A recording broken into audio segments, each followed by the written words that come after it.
Баршаңызға сәлем. Бүгін біз сіздермен осындай керемет пирог жасайтын боламыз. Олай болса бізге керекті заттарды қарап алыңыздар. Барлығы үйімізден шығатын заттар.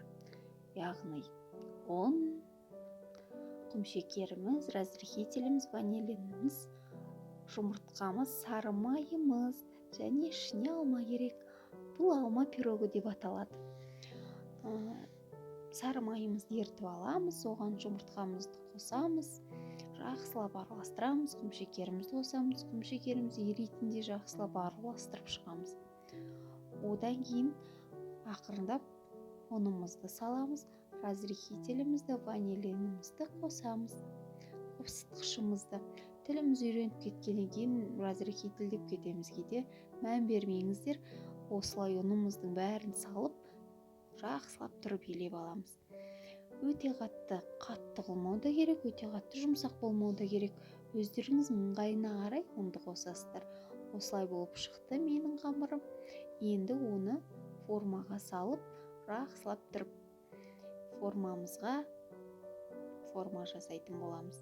Менде әсел пешінің осындай формасы, соған жақсылап тұрып қамырымызды осылай жұқартып аламыз және оған алмамызды тіземіз. Үйдегі бар алмамен осылай тазартып аламыз да алмамызды осылай жақсылап тізіп шығамыз. Мінекей, бұл пирог маған өте қатты ұнайды, өйткені жасалуы да тез, үйдегі барлық продуктымен жасай береміз. Міне осылай болып шықты. Енді қалған қамырымызбен жайып оның үстін торлаймыз осылай. Мінекей, осылай болып әп-әдемі болып шығады. Осы пирогымызды алып 180 градуста пешке салып пісіретін боламыз. Тез-ақ піседі, 20 минутта піседі. Менде газдың духовкасы, сондықтан 20 минутта осылай болып пісіп шығады. Көріп тұрғандарыңыздай шет-шетінің бәрі пісті, қызарып тұр. Ортасы осылай ақшылдау болып піскені дұрыс.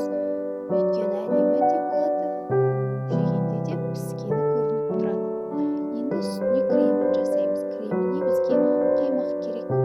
Осылай қаймағымызға үлкен ас қасықпен 2 қасық құмшекер салсақ жеткілікті. Дәмі әдемі болады.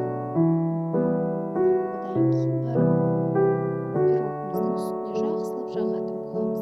Жақсылап араластырыңыздар, қанты еритіндей. Кез келген қаймақты ала берсеңіздер болады. Үйдегі қаймақ болсын, дүкендегі болсын. Менде ауылдық жерде тұрғаннан кейін дүкенінде бар қаймақты алдым.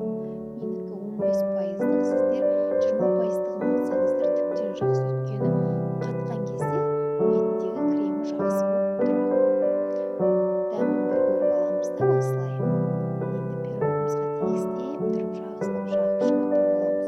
Бұл пирогты менің балаларым да жақсы жейді, өйткені ішінде алма болғаннан кейін тірлетіп бәрі сұрайды: мама, қашан пирог жасайсың, алма пирогыңды деп. Осылай жағып шығамыз. Сіздер лопатка дейді ғой, лопатканы да қолданып тегістеп жағып шықсаңыздар болады. Менде жоқ болғандықтан осылай үлкен қасықты алып жағып шықтым. Мінекей, осылай